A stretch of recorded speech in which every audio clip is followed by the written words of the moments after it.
ফাহিমটা আগে একটু দুষ্টামি করতো, কথা শুনতে চাইতো না, কিন্তু ইদানিং মাশাআল্লাহ খুব লক্ষ্মী হয়েছে, সবকিছু শোনে। আজকে ও অনেক কষ্ট করছে, ওর ঘরের সমস্ত জিনিসপত্র বই সবকিছু নেমে ঝাড়ে ঝুড়ে মোছাই সব গোছাই রাখছে। গতকাল ভিডিওতে আপনারা যারা দেখছেন, তো আমাকে বলছে যে আম্মু আমি টিউশনে যাচ্ছি, টিউশন থেকে ফিরে প্রতিদিন বিকেলবেলা তুমি হয় পেঁয়াজু নয়তো বেগুনি নয়তো পপকর্ন করে দাও, এসব খেতে খেতে আর ভালো লাগে না। আজকে তুমি একটা এমন কিছু করবে, নতুন কিছু, যেটা খেয়ে আমি খুবই খুশি হব। তো আমি তো খুবই চিন্তায় পড়ে গেলাম, আর সেই চিন্তা থেকে ওর জন্য এই বিকালের নাস্তা আর বাবার জন্য বানাচ্ছি। তো হ্যালো ভিউয়ার্স, ওয়েলকাম টু সমাজ ব্লগ। সবাই কেমন আছেন? আলহামদুলিল্লাহ আমি ভালো আছি। তো আপনারা তো ইতিমধ্যে দেখে ফেলছেন যে এখানে আমি 2টা ডিম নিছি আর হাফ কাপ চিনি ভালো করে মিক্স করে নিয়ে সেখানে 1 কাপ আটা দিলাম আর হাফ কাপ সয়াবিন তেল, হাফ কাপ গরুর দুধটা ফুটিয়ে ঠান্ডা করে সেখানে একটু গুঁড়া দুধ দিয়ে ঘন করে নিছি। তো সবগুলো ভালো করে মিক্স করে নিব। তো এতক্ষণ আপনারা বুঝেই ফেলছেন যে আজকে আমি কি বানাবো। হ্যাঁ, আজকে আমি একটা প্যানকেক বানাবো।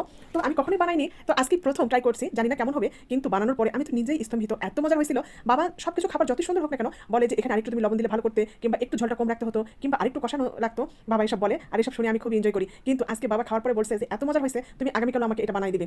আর এখন আমি একটু দিচ্ছি, আমি যে কেক বানাই যে ফ্লেভার দিয়ে, সেটার একটু 2-4 ফোঁটা দিয়ে দিলাম, এতে করে ডিমের গন্ধটা থাকবে না, আর একটু লেবুর রস তো দিছি, কোনো গন্ধই থাকবে না। তো একটা ফ্রাই প্যানে